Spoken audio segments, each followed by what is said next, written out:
Hi, இன்றைக்கி நம்ம என்ன பார்க்க போகிறோன்னா டைம் அண்ட் ஒர்க். ஓகேவா, டாப்பிக்குள்ளே போகலாமா? நம்ம எல்லா டாப்பிக்கும் ஸ்டார்ட் பண்ணும்போது என்ன பார்ப்போம்? Exam analysis. So time and work நம்ம எடுக்கும்போது Q-ல 2லேருந்து 3 கொஷின் கேட்டிருக்காங்க 2023. அதே மாதிரி 2022லையும் 2லேருந்து 3 கொஷின் கேட்டிருக்காங்க. நாட்டால் 1 கொஷின் கேட்டிருக்காங்க. நிஃப்டில் 2023ல் 1 to 5 கொஷின் கேட்டிருக்காங்க. 2022ல் 2 கொஷின் கேட்டிருக்காங்க. கிளாட்டில் 1 கொஷின் கேட்டிருக்காங்க. ஸோ நம்ம இப்போ எக்ஸாம் அப்படின்னு எடுத்துக்கிட்டோன்னா என்ன டைப்பில் கொஷின் கேட்பாங்கன்னா 2 டைப்பில் கேட்பாங்க. ஸோ 2 டைப்பில் ஃபஸ்ட் ஒன் வந்து finding the efficiency of group with respect to time. So இது கொஷின் எப்படி இருக்கும்னா, உங்களுக்கு ஒரு ஆர்கனைசேஷனில் 50 men வேலை பார்க்குறாங்க, 100 women வேலை பார்க்குறாங்க, இந்த மாதிரி குரூப்பாக இருக்கும். ஓகேவா, அவங்களோட எஃபிஷியன்சியை வச்சு நீங்கள் அவங்க எவ்வளோ நாளில் அந்த ஒர்க்கை முடிப்பாங்க அப்படிங்கிற மாதிரி கண்டுபிடிக்கிற மாதிரி இருக்கும். ஸோ அடுத்து என்னென்னா finding the efficiency of individual with respect to time. So இந்த கொஷின் எப்படி இருக்குன்னா, ஏபி ஆர் ஏபிசி 3% ஆர் 2% கொடுத்துட்டு அவங்களுக்குள்ளே அவங்க எவ்வளோ நாளில் அந்த ஒர்க்கை முடிக்கிறாங்க அப்படிங்கிறத கண்டுபிடிக்கிற மாதிரி இருக்கும். இந்த செகண்ட் டைப்பில் 2 டைப் இருக்குது. என்னென்னா காம்பினேஷன் ஆஃப் 2%. ஸோ அதில் உங்களுக்கு நான் சொன்ன மாதிரி ஏபின்னு கொடுத்துருவாங்க. அப்படின்னா காம்பினேஷன் ஆஃப் 3%, 3% பேஸ் பண்ணியிருக்கும், ஏபிசின்னு இருக்கும். ஓகேவா, டைம் அண்ட் ஒர்க் அப்படின்னு நம்ம எடுக்கும்போது 2 மெத்தடில் நம்ம ப்ராப்ளம்ஸ் அதிகமாக சால்வ் பண்ணுவோம். ஒன்று வந்து யூனிட்டரி மெத்தட், அது வந்து ரொம்ப பேசிக் மெத்தட், அதை நம்ம நார்மல் மெத்தட்னு சொல்லலாம். அதுக்கடுத்து என்ன மெத்தட்னா எல்சிஎம் மெத்தட். யூனிட்டரி மெத்தட் அப்படின்னு எடுக்கும்போது ஒரு வேலை, அதாவது whole work or total work, மொத்த வேலையை நம்ம 1 அப்படின்னு எடுத்துப்போம், 1 அப்படின்னு வச்சுப்போம். 1 வச்சு தான் நம்ம ப்ராப்ளம் சால்வ் பண்ணுவோம். ஓகேவா, ஸோ இதில் இன்னொரு முக்கியமான பாயிண்ட் என்னென்னா, உங்களுக்கு கொஷினில் ஏங்கிறவர் 10 நாளில் வேலையை முடிக்கிறாரு அப்படின்னா அவர் ஒரு நாள் செய்யக்கூடிய வேலையை நீங்கள் கண்டுபிடிச்சி தான் நீங்கள் ப்ராப்ளம் சால்வ் பண்ணுற மாதிரி இருக்கும். ஸோ இங்கே என்ன கொடுத்துருக்காங்க, if A can do a piece of work in n days then as first day work is 1/n. So A வந்து ஒரு வேலையை n daysல முடிக்கிறாருன்னா அவர் ஒரு நாள் செய்யக்கூடிய வேலை என்னவாக இருக்குன்னா 1/n அப்படின்னு இருக்கும். ஸோ நீங்கள் கொஷினில் என்ன கொடுத்தாலும் நீங்கள் 1 day ஒர்க் கண்டுபிடிச்சி தான் ப்ராப்ளம் சால்வ் பண்ணுற மாதிரி இருக்கும். ஸோ அதுக்கடுத்து இங்கே என்ன சொல்லியிருக்காங்கன்னா, இங்கே என்ன கொடுத்துருக்காங்க, if A is thrice as good as workman B. அதாவது ஏ வந்து பியை விட 3 மடங்கு வேலையை வந்து ஃபாஸ்ட்டாக செய்வார் அப்படின்னு சொல்லியிருக்காங்க. ஸோ இப்போ இந்த மாதிரி கொடுக்கும்போது ஏ வந்து பியை விட ரொம்ப ஃபாஸ்ட்டாக ஒர்க் பண்ணுறாரு. ஏ வந்து 3 வேலையை ஒரு நாளில் செய்கிறாருன்னா அதுவே பி வந்து ஒரு வேலையை 3 நாள் செய்வார். ஸோ உங்களுக்கு வந்துட்டு இந்த thrice twice as a good man fast அப்படின்னு இந்த மாதிரி கொடுத்துட்டாங்கன்னா அந்த இது அப்படியே இன்வெர்ஸ்லி ப்ரொபோர்ஷனாக இருக்கும். அதாவது ரேட் ஆஃப் ஒர்க் வந்து ரேட் ஆஃப் டைமுக்கு இன்வெர்ஸ்லி ப்ரொபோர்ஷனாக இருக்கும். ஓகேவா, இப்போ நம்ம எல்சிஎம் மெத்தட் போகலாமா? ஸோ எல்சிஎம் மெத்தட் அப்படின்னு நம்ம எடுக்கும்போது இந்த ஃபார்முலா தான் முக்கியம். இந்த ஃபார்முலா என்ன சொல்லியிருக்காங்கன்னா, efficiency equal to total work divided by total time taken. So efficiency அப்படிங்கிறது ஒரு வேலையை அவங்க எவ்வளோ ஃபாஸ்ட்டாக எஃபிஷியண்ட்டாக பண்ணுறாங்க அப்படிங்கிறது கண்டுபிடிக்கிறது தான் எஃபிஷியன்சி. அதை எப்படி சொல்லுவாங்கன்னா, amount of work done in 1 unit of time. அதாவது நம்ம யூனிட்டரி மெத்தட்க்கு பார்த்தோம் 1 day ஒர்க் கண்டுபிடிச்சி சால்வ் பண்ணோம்ல, அதே மாதிரி எல்சிஎம் மெத்தடுக்கு எஃபிஷியன்சி கண்டுபிடிப்போம். அதை வந்து நம்ம யூனிட்டாக கன்வெர்ட் பண்ணி கண்டுபிடிப்போம். அது யூனிட்டாக எப்படி கன்வெர்ட் பண்ணால் total work divided by total time taken. ஓகேவா, ஸோ இதில் டோட்டல் ஒர்க் அப்படிங்கிறது தான் இந்த எல்சிஎம் மெத்தட்னு சொல்கிறதுக்கு முக்கிய காரணமே. ஸோ இங்கே என்ன சொல்லியிருக்காங்கன்னா, இப்போ ஏ பி அப்படின்னு நம்ம 2 பேர் எடுத்துக்கிறோம். ஏ வந்து ஒரு வேலையை 10 நாளில் செய்கிறாரு. ஓகேவா, பி வந்து 20 நாளில் செய்கிறாரு அப்படின்னு எடுத்துக்கிட்டோன்னா, ஸோ அவங்க 2 பேரும் அந்த சேர்ந்து செய்கிற வேலை என்னவாக இருக்குன்னா அதுதான் டோட்டல் ஒர்க்கு. ஓகேவா, ஸோ அது என்னவாக இருக்குன்னா எல்சிஎம்மாக இருக்கும். அவங்க 2 பேரோட எல்சிஎம் தான் டோட்டல் ஒர்க்கு. ஓகேவா, அப்போது 10 and 20க்கு எல்சிஎம் என்னவாக இருக்கும் 20. அப்போனா டோட்டல் ஒர்க் அந்த ஏபி அந்த ஒரு வேலைக்கு அவங்க மொத்தமாக ஆகிற நேரம் வந்து 20 இருக்கும்.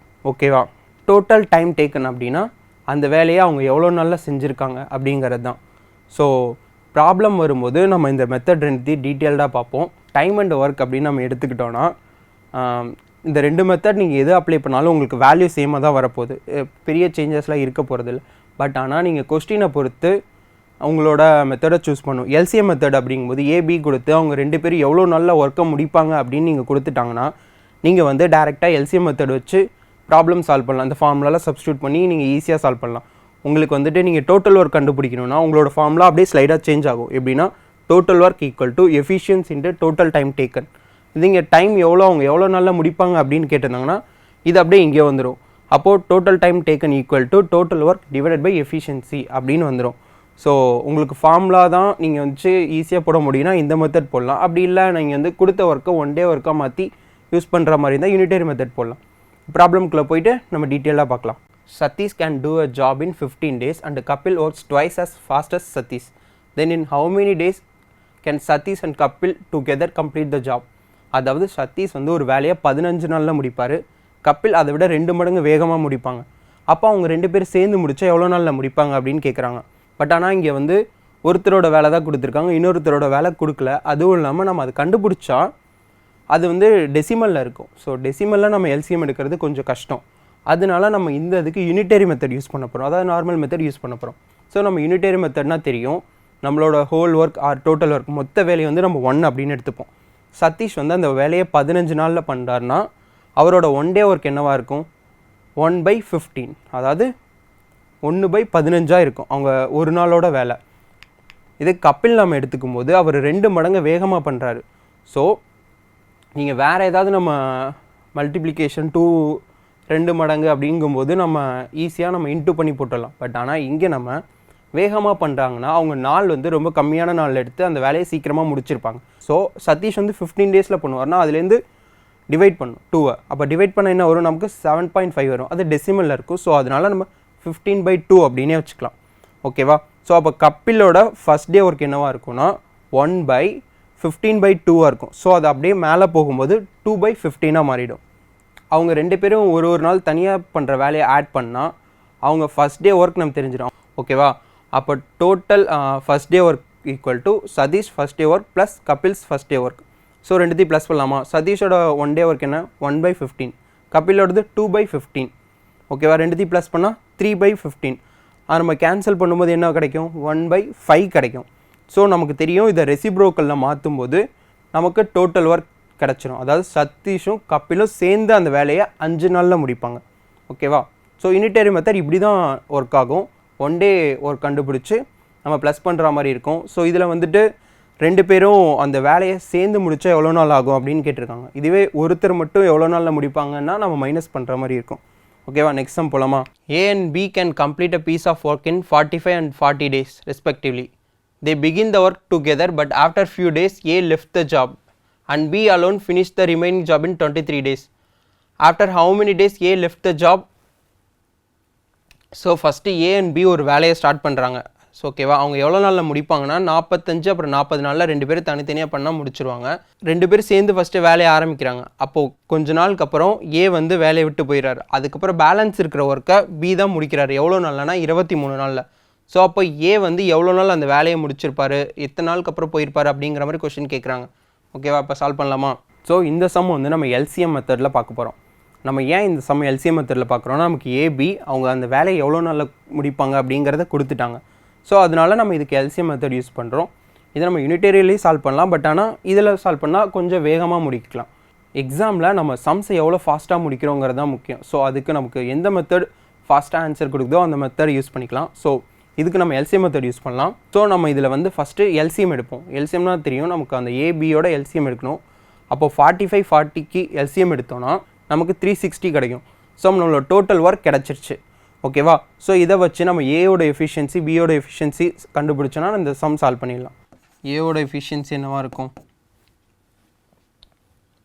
Total work divided by time taken. இப்போ இதை கேன்சல் பண்ணால் 8 வருமா? ஸோ பியோட எஃபிஷியன்சி என்ன? 360 டிவைடட் பை 40. ஸோ இதை கேன்சல் பண்ணால் 9 டைம்ஸ் 9 வருமா? ஸோ ரெண்டுத்துக்கும் நம்ம எஃபிஷியன்சி கண்டுபிடிச்சாச்சு. நம்ம எக்ஸ் என்ன வச்சுக்கோன்னா ஏ அண்ட் பி ஒர்க் பண்ண டேவாக வச்சுப்போம்.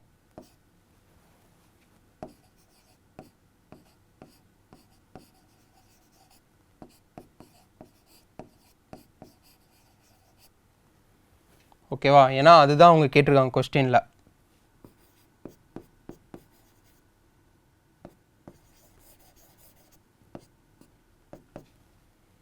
A plus P யோட எஃபிஷியன்சி என்னது? 8 plus 9 17. A and B ஸ்டார்டிங்கில் பண்ண ஒர்க் என்னவாக இருக்கும்? நமக்கு தெரியும் total work efficiency into time taken. So எக்ஸா, ஸோ 17x. ஏபி வந்து சேர்ந்து பண்ண ஒர்க் நம்ம கண்டுபிடிச்சாச்சு. ஓகேவா? அப்போ ரிமைனிங் ஒர்க் என்னவா இருக்கும்?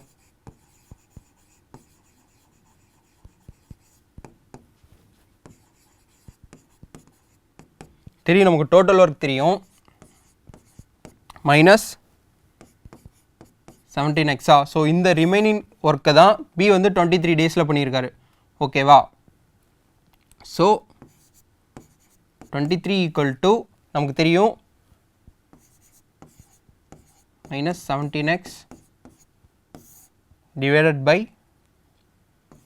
9. இது என்னன்னா பியோட எஃபிஷியன்சி. நமக்கு தெரியும் பி வந்து 23 நாளில் ஒரு வேலையை பார்த்துருக்காரு. அதாவது டோட்டல் டைம் டேக்கன் எவ்வளோ ஒர்க்னா ரிமைனிங் ஒர்க். அவரோட எஃபிஷியன்சி வந்து பி. ஓகேவா? ஸோ நம்ம எல்லாத்தையுமே ஃபார்முலாவில் இப்போ சப்ஸ்டியூட் பண்ணியாச்சு. இப்போ 23 × 9 என்னவா இருக்கும்? 17x. ஸோ இதை இன்ட்டு பண்ணால் 207 ஈக்குவல் டு 360 மைனஸ் 17x. ஓகேவா? 17x இங்கே வச்சுக்கிட்டா 360 மைனஸ் 207 மைனஸ் பண்ணால் 153. இப்போ x ஈக்குவல் டு கேன்சல் பண்ணால் 9 டைம்ஸா. இப்போ x ஈக்குவல் டு 9. ஓகேவா? ஸோ நம்ம ஃபஸ்ட்டு டோட்டல் ஒர்க் எல்சிஎம் ஃபார்மேட்டில் வச்சு கண்டுபிடிச்சிக்கிட்டோம் 360. ஏவோட எஃபிஷியன்ட் வந்து 8, பியோட எஃபிஷியன்ட் வந்து 9. என்னென்னா total work divided by time taken. ஓகேவா? ஸோ நம்ம எக்ஸை என்ன எடுத்துக்கிட்டோன்னா ஏ அண்ட் பி சேர்ந்து ஒர்க் பண்ண டேவை நம்ம எக்ஸ் அப்படின்னு வச்சுக்கிறோம். அப்போ ஏ ப்ளஸ் பியோட எஃபிஷியன்ட் என்ன, ரெண்டுத்தையும் ப்ளஸ் பண்ணால் 17 வரும்.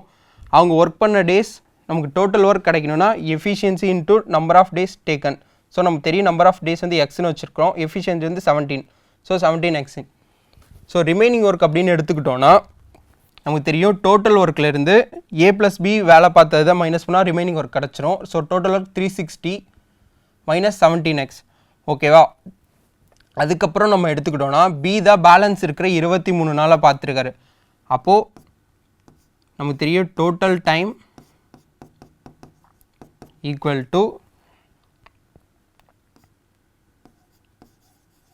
Remaining work divided by B's எஃபிஷியன்ட்டா.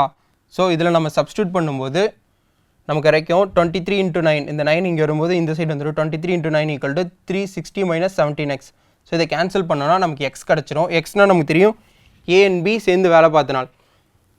ஸோ ஏ வந்து 9 நாளுக்கு அப்புறம் லெஃப்ட் ஆகிட்டார். அப்போ ஆன்சர் டி. ஸோ ஓகேவா? நம்ம 2%க்கான சம் பார்த்தாச்சு. இப்போ வந்து 3% பார்ப்போமா? X, Y and Z together finishes a work in 6 days. X and Y alone can finish the same work in 16 days. In how many days Z can alone finish the same work?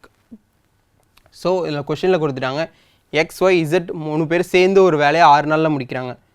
இங்கே பார்த்தீங்கன்னா X and Y alone can finish the work same work in 16 days. X and Y அப்படின்னு same 2 பேர் சேர்ந்து சொல்ல X and Y alone சொல்லிட்டாங்க. So X தனியாக Y தனியாக அந்த ஒரு வேலையை 16 நாளில் முடிக்கிறாங்க. ஓகேவா? அப்போ இது ரெண்டு டைரக்ட் மெத்தடில் போட்டால் எக்ஸ் ஒய் இசட் வந்து ஒரு ஒன் டே அவங்களோட ஒர்க் என்னவாக இருக்கும்? 1/6. ஓகேவா? அதே மாதிரி எக்ஸோட ஒன் டே ஒர்க் என்னவாக இருக்கும்? 1/16. ஒய்யோட ஒன் டே ஒர்க் அதுவும் 1/16. ஸோ நமக்கு எக்ஸ் ஒய் இசட்டோட ஒன் டே ஒர்க் நமக்கு தெரியும். அதுலேருந்து இது எல்லாத்தையும் மைனஸ் பண்ணுவோமா? இப்போ மைனஸ் பண்ண என்ன வரும்? ஸோ நம்ம இது மூணுத்தையும் அவங்க 3 பேர் சேர்ந்து செய்கிற ஒன் டேவோட ஒர்க் நமக்கு தெரியும் எஃபிஷியன்ட்டு. ஸோ அதிலேருந்து எக்ஸ் அண்ட் ஒய்யை மைனஸ் பண்ணால் இசட் கிடச்சிருமா? அப்போ 1/6 மைனஸ் 1/16 மைனஸ் 1/16. ஸோ இது எல்லாத்துக்கும் எல்சிஎம் எடுத்தால் என்ன வரும்? 48 வருமா? இப்போ 6 8s are 48. அப்போ 8 minus 3 16s are 48. ஸோ நமக்கு என்ன வரும்? 2/48. ஸோ இப்போ இதை கேன்சல் பண்ணால் 1/48. 24 அப்போ இது வந்து இசட்டோட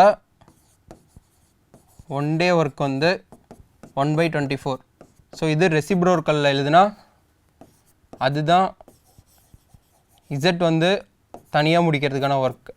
ஸோ உங்களோட ஆன்சர் சி 24. ஓகேவா? நெக்ஸ்ட் சம் போகலாமா? ஸோ இந்த சம்மில் என்ன சொல்லியிருக்காங்க? P and Q together can do a job in 6 days. Q and R can finish the same job in 60/7 days. P started the work and worked for 3 days. Q and R continued for 6 days. The difference days in which R and P can complete the job. So P and Q வந்து இந்த வேலையை சேர்ந்து முடிக்கிறாங்க எவ்வளோ நாள்னா 6 நாளில். Q and R எவ்வளோ நாளில் முடிப்பாங்கன்னா 60/7 டேஸில் முடிப்பாங்க. ஓகேவா? ஸோ இந்த வேலையை P ஸ்டார்ட் பண்ணுறாரு. எவ்வளோ நாள் பண்ணுறாருனா 3 நாள் பண்ணுறாரு. அதுக்கப்புறம் Q and R கண்டினியூ பண்ணுறாங்க. எவ்வளோ நாள்னா 6 நாள். டிஃப்ரென்ஸ் கேட்குறாங்க. Pக்கும் Rக்கும் எவ்வளோ நாள் டிஃப்ரென்ஸில் அவங்க முடிப்பாங்க அப்படின்னு கேட்குறாங்க. ஸோ இந்த கொஷினில் நம்ம வந்து PQRோட எஃபிஷியன்சி என்னவா எடுத்துக்கலாம்னா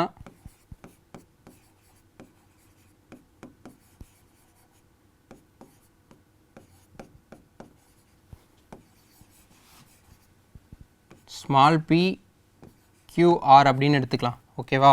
ஸோ P + Q என்ன நமக்கு தெரியும். P and Q 6 டேஸில் முடிப்பாங்க. அப்போ 1 day ஒர்க் 1/6 அது வந்து ஈக்குவேஷன் 1. ஸோ அதே மாதிரி Q and R கொடுத்துட்டாங்களா? QR எவ்வளோ நாளில் முடிப்பாங்க? 60/7. ஸோ அதை நம்ம 7/6 அப்படின்னு எழுதலாமா? இது ஈக்குவேஷன் 2. ஸோ P தான் ஃபஸ்ட்டு வேலையை ஸ்டார்ட் பண்ணுறாங்க.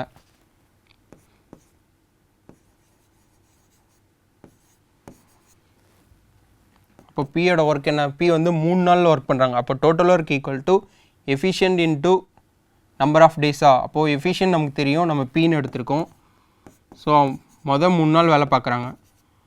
அப்போது ஃபஸ்ட்டு 3 நாள் P பண்ணுற ஒர்க் வந்து 3P. ஓகேவா? ஸோ அதுக்கடுத்து Q and R அந்த வேலையை கண்டினியூ பண்ணுறாங்க. எவ்வளோ நாள்னா 6 நாள். ஸோ நம்ம Q and Rக்கோட எஃபிஷியன்ட்டி தெரியும். இப்போ 7 × 60 இப்போ கேன்சல் பண்ணால் 10 வருமா? 7/10 டோட்டல் ஒர்க். அதாவது P ஃபஸ்ட்டு மொதல் 3 நாள் பண்ணுற work 3P plus Q and R பண்ணுற work 7/10 equal to whole work 1 அப்படின்னு வச்சுக்கலாமா? ஏன்னா தெரியும் ஹோல் ஒர்க் எப்பவுமே 1ன்னு சொல்லுவோம். அப்போ 3P ஈக்குவல் டு 1 - 7/10 இப்போ 3P ஈக்குவல் டு கிராஸ் மல்டிப்ளைனா 10 - 7 3. அப்போ 3/10. ஸோ இப்போ P வந்து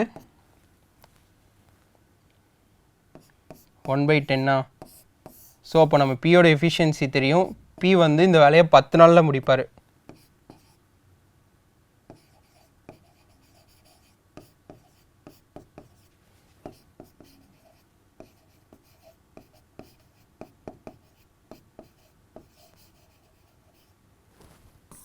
ஸோ நம்ம Pயோட வேல்யூ வச்சுட்டு Qவில் சப்ஸ்டியூட் பண்ணுவோமா? ஸோ நமக்கு P தெரியும். P வந்து 1/10 Pயோட efficiency plus Q equal to 1/6. அப்போ Q இங்கே வச்சுட்டு அங்கே கொண்டு போகும்போது 1/6 - 1/10. ஸோ இதுக்கு எல்சிஎம் எடுத்தால் என்ன வரும்? ஸோ இதுக்கு எல்சிஎம் எடுத்தால் 30 வருமா?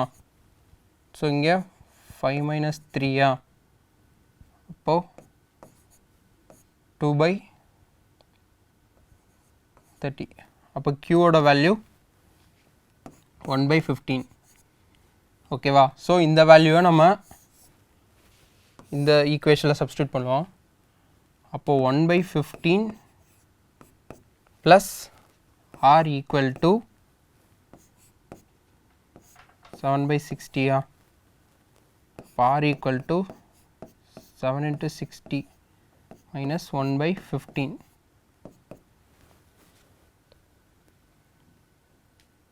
ஸோ இதுக்கு எல்சிஎம் எடுத்தால் 60 தான். 60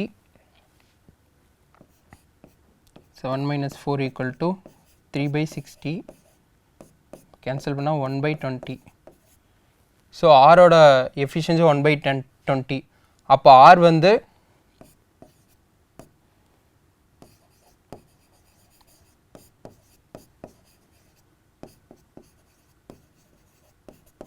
ஒர்க்கை 20 டேஸில் முடிப்பார். இப்போ R minus B 20 minus 10. So அவங்க 2 பேருக்கும் 10 டேஸ் டிஃப்ரெண்ட் இருக்குது. So answer B. ஓகேவா? கொஷனில் என்ன கொடுத்துருக்காங்க? 8 men or 12 women can complete a piece of work in 10 days. Then in how many days 4 men and 4 women can complete the same work? கொஷனில் என்ன கொடுத்துருக்காங்கன்னா 8 men or 12 women அவங்க 10 நாளில் இந்த வேலையை முடிப்பாங்க அப்படின்னு சொல்லியிருக்காங்க. அப்படி இருக்கும்போது 4 men plus 4 women can complete the same work. அதாவது ஃபஸ்ட்டுக்கு என்ன கொஷின் 8 men or 12 women அப்படின்னு கொடுத்துட்டாங்க. ஆனால் கொஷினில் என்ன கேட்டிருக்காங்க 4 men and 4 women 2 பேரும் சேர்ந்தா இந்த வேலையை எவ்வளோ நாளில் முடிப்பாங்க அப்படின்னு கேட்டிருக்காங்க. ஓகேவா? இதை நம்ம எல்சிஎம் மெத்தடில் அப்ளை பண்ணலாம்.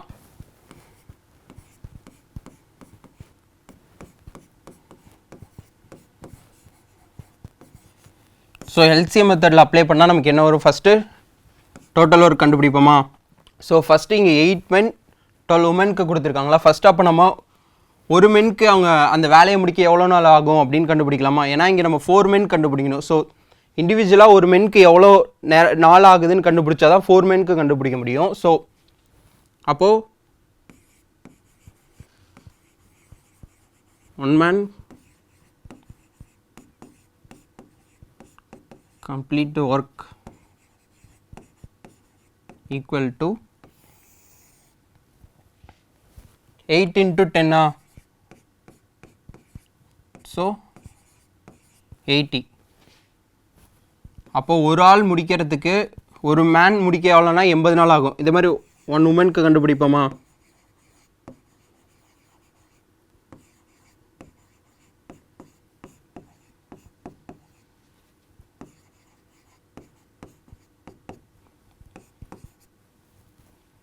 டுவெல் இன்ட்டு 10 ஸோ 120 டேஸ் ஆகும். ஸோ இப்போ நம்ம 1 மேனுக்கு கண்டுபிடிச்சாச்சு. இது ரெண்டுத்துக்கு எல்சிஎம் கண்டுபிடிப்போமா? அப்போ எல்சிஎம் கண்டுபிடிச்சா அதான் நம்மளோட total work. Total work equal to LCM of 80 and 120. So இதுக்கு எல்சிஎம் என்ன? 240. ஓகேவா? நம்மளோட டோட்டல் ஒர்க் தெரிஞ்சிச்சு 240. அப்போ 1 மேனோட எஃபிஷியன்சி என்னவாக இருக்கும்?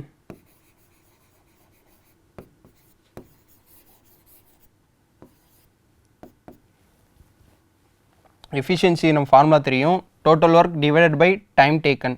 So total work time taken எவ்வளோ? ஒரு மினிட்க்கு 80 டேஸ். ஸோ இது ரெண்டு டிவைட் பண்ணால் என்ன வரும்? 0க்கு 0 கேன்சல், 3 டைம்ஸ் வருமா? 3. அப்போ 1 உமனோடது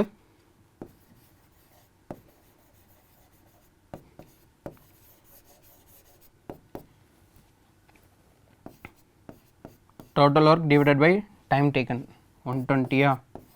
ஸோ கேன்சல் பண்ணால் 2 டைம்ஸ் வருமா? 2. ஸோ 2 பேரோட எஃபிஷியன்சி கிடச்சாச்சு. அப்போ 4 men ப்ளஸ் 4 உமன் எஃபிஷியன்சி என்னவாக இருக்கும்? சிங்கிள் மென்க்கு தெரியும். அப்போது 4 into 3 ப்ளஸ் 4 into 2 இன்ட்டு பண்ணால் என்ன வரும்? 12 + 8 20. அப்போ 4 men 4 உமனோட எஃபிஷியன்சி நம்ம கண்டுபிடிச்சாச்சு. ஓகேவா? இப்போ ஃபார்முலாவில் அப்ளை பண்ணுவோமா? ஸோ ஃபார்முலா என்னது? Efficiency equal to total work divided by time taken. So நமக்கு எஃபிஷியன்சி 4 பேருக்கு தெரியும். அப்போது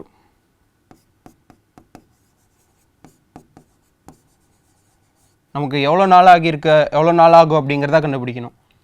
அப்போது 240 டிவைடட் பை 20 இது டோட்டல் ஒர்க், இது எஃபிஷியன்சி 4 பேருக்கு. ஸோ டிவைட் பண்ணால் என்ன வரும்? 12 டேஸ். ஓகேவா? ஸோ 4 men and 4 women இந்த வேலையை முடிக்கிறதுக்கு 12 நாள் ஆகும். அடுத்த சம் பார்ப்போமா? If 36 farmers can do a piece of work in 24 hours, if how many hours will 18 farmers can do it? So ஒரு வேலையை 36 farmers 24 மணி நேரத்தில் முடிக்கிறாங்க. அப்படி இருக்கும்போது 18 ஃபார்மர்ஸ் அந்த வேலையை எவ்வளோ நேரத்தில் முடிப்பாங்க அப்படின்னு கேட்குறாங்க. ஓகேவா? ஸோ இந்த மாதிரி கம்பேரிசன் கொஷின் கொடுக்கும்போது, அதாவது 10 பேர் ஒரு வேலையை இவ்வளோ நேரத்தில் முடிக்கிறாங்க, அப்போது 20 பேர் அந்த வேலையை எவ்வளோ நேரத்தில் முடிப்பாங்க, இந்த மாதிரி கம்பேரிசன் கொஷின் வந்துச்சுன்னா நம்ம வந்து செயின் ரூல் அப்ளை பண்ணுவோம். ஸோ இதில் வந்துட்டு ஃபார்மர்ஸ் கொடுத்துட்டாங்க, அவங்க 24 மணி நேரத்தில் அந்த வேலையை செய்கிறாங்கன்னு சொல்லிட்டாங்க. ஸோ அதுக்கப்புறம் 18 ஃபார்மர்ஸ் எத்தனை மணி நேரத்தில் அந்த வேலையை செய்வாங்க அப்படின்னு சொல்லிட்டு ஏதோ ஒன்று மிஸ் ஆகுதுல்ல. ஸோ அதை மாதிரி கண்டுபிடிக்கிறதுக்கு நம்ம செயின் ரூல் அப்ளை பண்ணுவோம்.